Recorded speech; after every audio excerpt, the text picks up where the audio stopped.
Um, People often ask me what was Jimmy like, and all I can say is just a really, really beautiful young man. But I'll take you back to the day Jimmy was born because it's, I remember all the birth of all my children, but there was something again about Jimmy.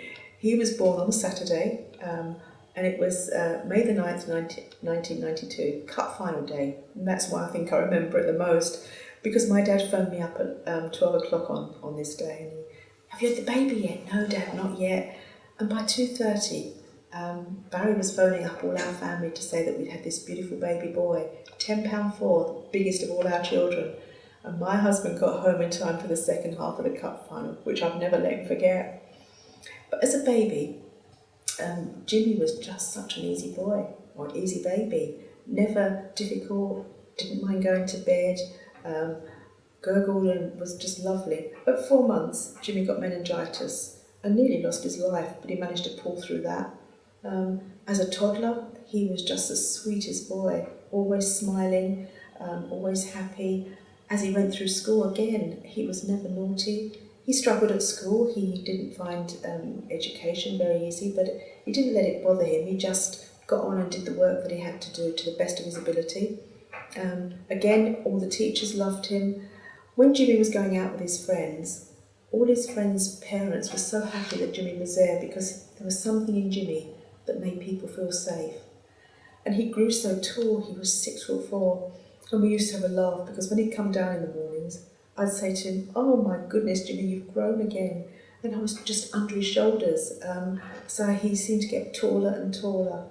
But he really was a wonderful young man. And for 16 years and one day, he brought us nothing but joy and pleasure.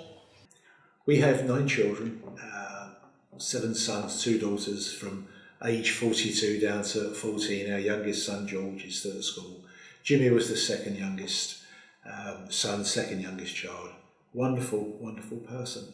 There was a very straightforward nature about Jimmy. Amiable, always smiling. So much so, it was after Jimmy's death, so many people said he was always smiling. And yes, he was. And because I was seeing him every day, it's almost so I didn't notice it. I have a stock of little jokes that I tell, and my sons will say, "Dad, you've told us before, yeah, we know that joke."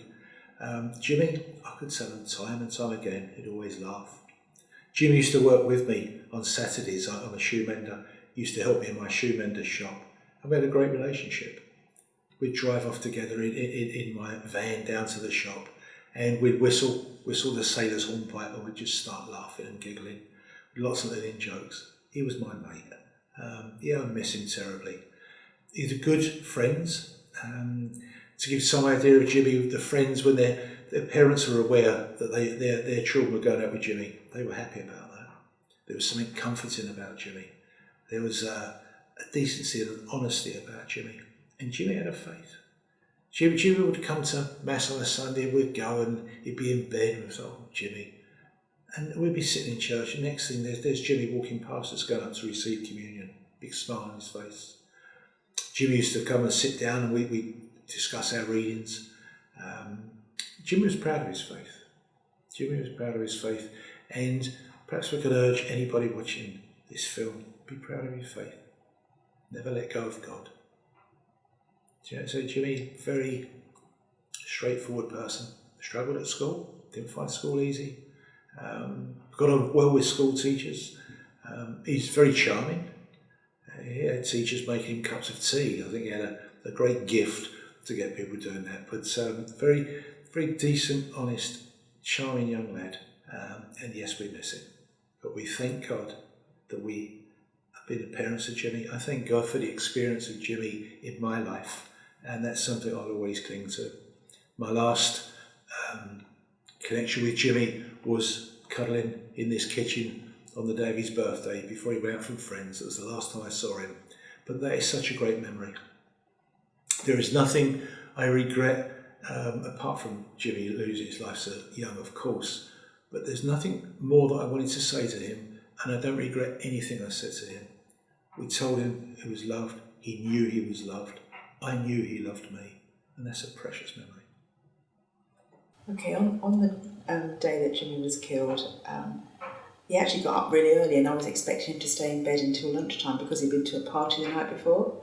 So he got up and went round the corner with a brother to a cafe to have some breakfast, then came home, and he was all excited because he was 16 and he wanted to do the lottery, and so he was asking me how to do it, and we were having such a laugh because I didn't really know. But anyway, we worked it out. You could do a lucky dip, and then he decided to go around the corner and get his lottery ticket with another brother. Jimmy was 16 on the Friday. We're a big family. Don't get bought luxuries. We got him a new shirt, some jeans, and he came into this kitchen, and Jimmy and my wife Margaret and myself, we had a three-way cuddle. Told him how much we loved him, how proud we were of him. And then he went out with some friends, and that was the last time I saw him alive. The following day, I had left for work by the time Jimmy had got up. I'm a shoe mender, still got a little shoe mender shop, and Jimmy was my Saturday boy, and he asked for the day off, which I agreed. So by the time Jimmy had got up, I'd already left for work. Jimmy spent the morning talking to his mum about doing the lottery. 16 years of age now, I'm old enough to do the lottery legally. And then towards midday, he's gone round the corner from where we live here with his brother Harry to go and buy a lottery ticket. They've bought that. Then they've got into the local bakery shop round the corner.